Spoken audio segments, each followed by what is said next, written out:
先輩ジャパニーズカフェへようこそ。にわとり先輩です。ひよこ後輩です。今日もよろしくお願いします。今日はね、ちょっと真面目なんだけどすごく大事な話。なんだろう、ちょっと緊張します。目の前で人が倒れたらあなたどうする？正直頭が真っ白になっちゃうかも。その前に前回の話ちょっとだけ振り返ろうか。はい、台風や大雨の備えと避難の話でしたよね。そうそう、空振りを恐れないって言葉覚えてる？はい、早めに動いて何もなければそれでいいでしたね。今日の救急の話にもその心構えがそのまま効くよ。でもいざその場面になったら何からすればいいんでしょう？まずね、日本で救急車を呼ぶ番号知ってる？110番でしたっけ？おっと、それは警察。救急車と消防は119番だよ。110と119ごっちゃになりそう。多いんだよその勘違い。だから今のうちに整理しよお願いします。番号を知ってても電話で固まりそうで。う。わかる。でも聞かれることって大体決まってるんだ。決まってるんですか？それなら準備できそう。そう、流れさえ頭に入れておけばぐっと落ち着ける。確かに知らないから怖いんですよね。それに救急って一刻を争うこともある。知識が命を救うんだ。責任重大。でもちゃんと覚えたいです。じゃあ電話をかけるところから順番に見ていこう。119にかけると最初にこう聞かれる。火事ですか？救急ですか？消防と救急が同じ番号だから最初に分けるんですね。そう、病気や怪我ならはっきり救急ですと答える。なるほど。最初の一言でもう半分進んだ感じ。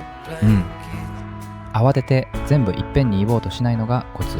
つい焦ってペラペラ喋っちゃいそうですけど。大丈夫。向こうが順番に質問してくれるから答えるだけでいい。次に聞かれるのはやっぱり場所ですか？その通り、住所が一番大事。救急車はそこへ向かうからね。でも外出先だと住所なんてわからないですよ。いい質問。そういう時は近くの目印を伝えればいいんだ。目印ってコンビニとか駅とかですか？そうそう。あと電柱に住所が書いてあること知ってた？知らなかった。電柱今度から見てみます。そこに書いてある住所表示を読めば場所がすぐ特定できる。いざという時のための小技ですね。場所の次はどうしましたかって状況を聞かれる。そこで容体を説明するんですね。難しそう。コツはね、難しい医学用語はいらない。見たままを言えばいい。見たままですか？例えばどんな風に？男の人が急に胸を押さえて倒れました。これで十分。それなら言えそう。誰がどうなったですね。そう、年齢が大体わかればそれも添えるといい。多分60代くらいみたいにざっくりでいいんですか？ざっくりで十分。正確さより早く伝えることが大事。それから必ず聞かれるのが、意識はありますか？意識、どうやって確かめればいいんですか？肩を叩いて大きな声で呼びかける。大丈夫ですか？反応がなかったら意識がないってことですね。そう、その情報は救急隊にとってすごく重要なんだ。呼びかけるって勇気いりそうだけど大事なんですね。ためらわずはっきり声をかけてあげて。意識がない時って次は何を見ればいいんですか？呼吸、胸やお腹が上下しているかよく見るんだ。電話でそれも聞かれるんですか？聞かれる。そして呼吸がなければすぐ指示をくれる。指示をくれるんだ。じゃあ一人で判断しなくていいんですね。そこなんだよ。電話を切らずに繋いでおくのが大事。つい切っちゃいそうだけど繋いだままにするんですね。もしひどい出血があったら待ってる間どうすれば？応急手当だね。きれいな布で傷口をぐっと押さえる。押さえるだけでいいんですか？何か巻いたりは？まずは押さえる。それで多くの出血は止められるんだ。シンプルだけど知らないとできないですね。そう、あと自分の手も守る。可能なら手袋や袋を使ってね。助ける側が無事じゃないと元も子もないですもんね。もし呼吸がなければ胸を押す。胸骨圧迫って言うんだ。胸を押す。それテレビで見たことあります。テンポが大事でね、1分間に100回くらい強く早く押す。100回って結構早い。体力いりますね。だから交代していい。それと AED があれば持ってきてもらう。 AED、 駅とかにある箱ですよね。そう、音声で使い方を教えてくれるから誰でも使えるよ。へえ、自動で案内してくれるなら心強いです。それからその人の持病や薬が分かるとすごく助かる。でも他人だとそんなのわからないですよね。そこでね、お薬手帳、財布やカバナに入ってることが多いんだ。あ、お薬手帳持ってる人多いですもんね。ただ勝手に薬を飲ませたりはしないこと、それは危ない。なるほど。情報は伝えるけど判断はプロに任せる。その線引きがいざという時の安全につながるんだよ。救急車が来るまでに他にできることはありますか？玄関や入り口の鍵を開けておく。これ案外忘れがち。確かに鍵が閉まってたら入れないですもんね。それと誰かいるなら外に出て手を振って誘導してもらう。誘導か。救急車、家を探すのに時間かかりそうですもんね。その数分が惜しい時もある。だからできる手は全部打つ。全部打つ、いい言葉。受け身じゃなくて動くんですね。救急車って一番近い病院に運んでくれるんですか？必ずしもね、容体に合った病院に搬送するんだ。近くても対応できない病院もあるんですね。そう、だから搬送先は救急隊が判断してくれる。任せていい。付き添いって家族じゃなくてもいいんですか？状況によるけど、事情を知っている人がいるとすごく助かる。じゃあ最初に発見した人の情報って本当に貴重なんですね。呼ぶほどかわからない時ってありますよね。判断難しい。そういう時のために#7119って番号があるんだ。#7119、初めて聞きました。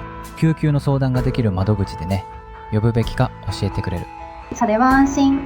迷ったらまずそこに相談すればいいんだ。ただし明らかに様子がおかしいなら迷わず119でいい。そのメリハリ大事ですね。軽いか重いかで分ける。ちなみに救急車ってお金かかるんですか？今のところ呼ぶこと自体は無料。これは大きいよね。無料なんだ。じゃあ気軽に呼んでいいってこと？そこは要注意。タクシー代わりに呼ぶ人がいて問題なんだ。そのせいで本当に必要な人に行けないとか。その通り。だから必要な時はためらわず、でも適切に。ためらわないことと適切に使うこと、両方大事なんですね。正直一番怖いのは日本語でうまく言えるかです。わかる。でもね、完璧な日本語じゃなくて全然いいんだ。短い言葉でも通じますか？通じる。人、倒れた、動かない。単語だけでも伝わるよ。それにゆっくり話してって頼めば向こうも合わせてくれる。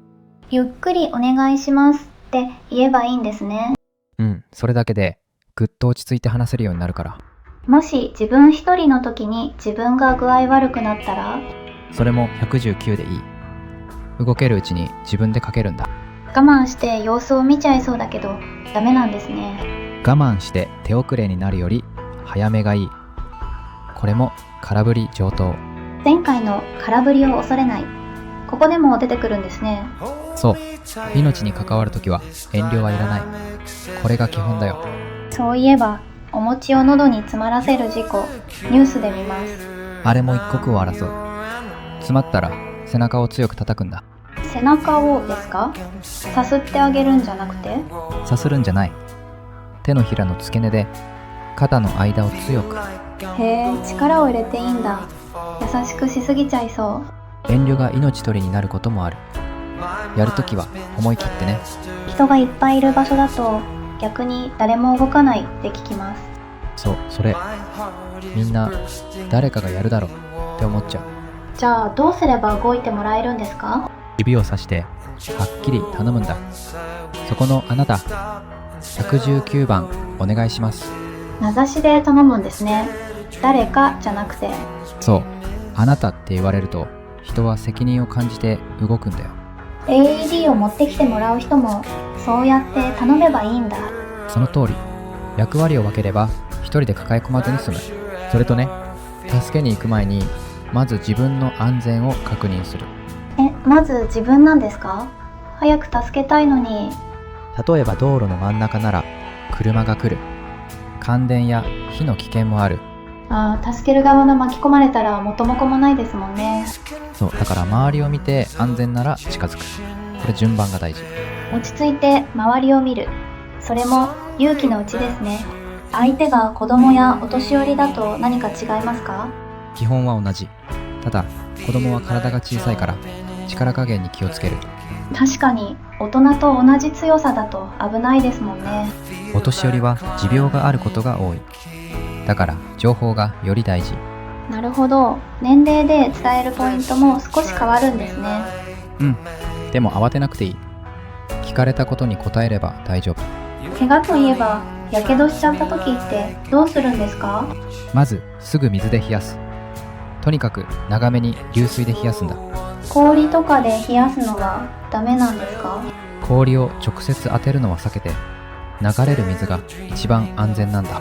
じゃあ骨折かもって時は動かしちゃダメですよね。正解。無理に動かさない。楽な姿勢のまま救急車を待つ。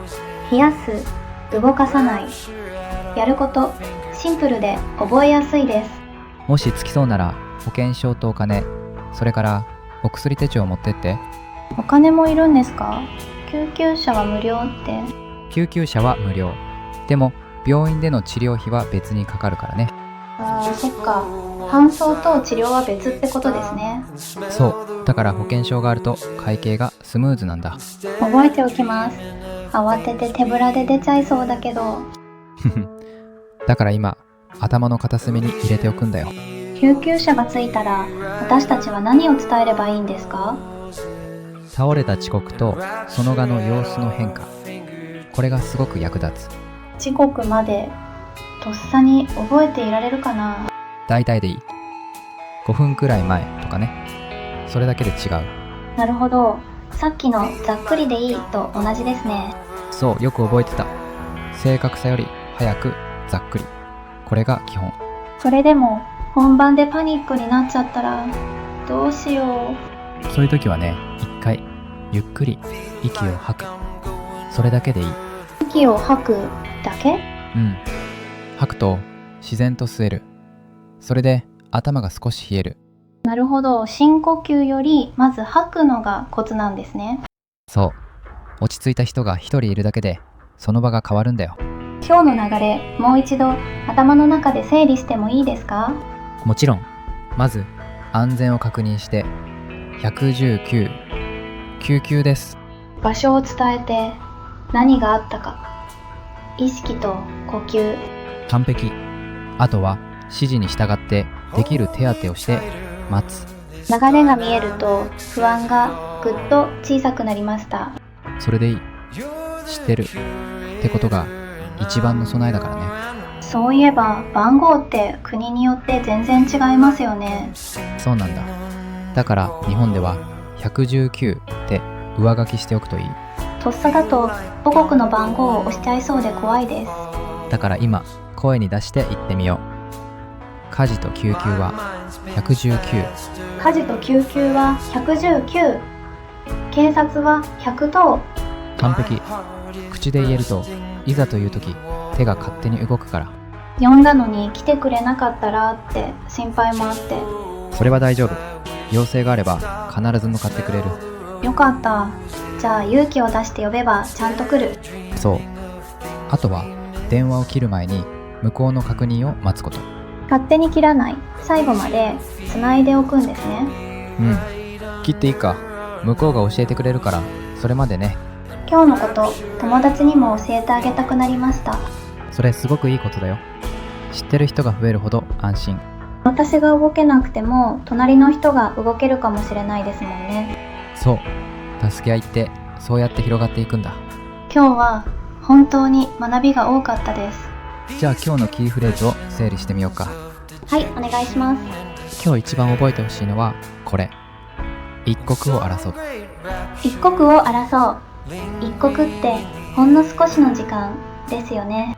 そう、その一刻さえも惜しんで急ぐっていう意味。まさに救急の場面にぴったりですね。